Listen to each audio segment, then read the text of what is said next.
Hey, I am unboxing some incredible products.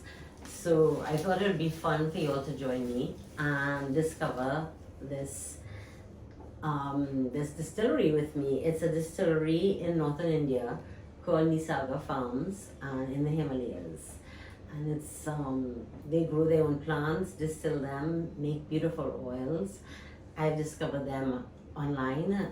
They actually befriended us, and I decided to do a little research into them, and we got to speaking with Krishana and really discovering a lot of synergies between the two companies and the philosophies and so on. They're very anchored into yoga, and and so am I. So it was a great connection. So anyway, the oils are here, and I really want to discover them and smell them with you. So I have, first of all, some of the precious ones lined up on the table that I just took out. There's a jasmine absolute. Oh my gosh, this jasmine is so powerful, so rich. Woo! Almost, it feels almost like it's alcoholic, like fantastic. Jasmine absolute, Jasminam Samba from Nisarga Farms. Definitely, this is a find, and we are very proud at Infuse to be carrying their products and really aligning with their principles. This is sandalwood.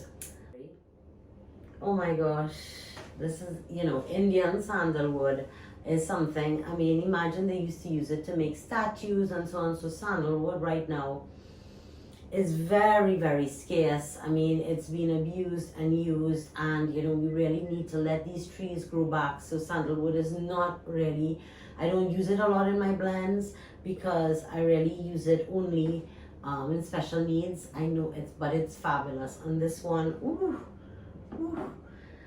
We have rose here, and then these are some samples they sent me. Ginger, angelica, davana, and rose genevrium. Imagine all of this is grown up there on these farms and in the Himalayas. Think of the power, the energy, that comes, those mountains. I was always as a child fascinated by the Himalayas because the whole idea of the tectonic plates and the Indian continent coming into the Asian continent, it always fascinated me, and I always felt really connected. And when I was studying Chinese back in the 80s, I was really fortunate to visit Ladakh, which is northern India, on the border with Tibet, and go up in the mountains, and actually spent a week traveling by car. From Delhi, we went all the way from Delhi all the way to Ladakh through the mountains. It was a phenomenal journey.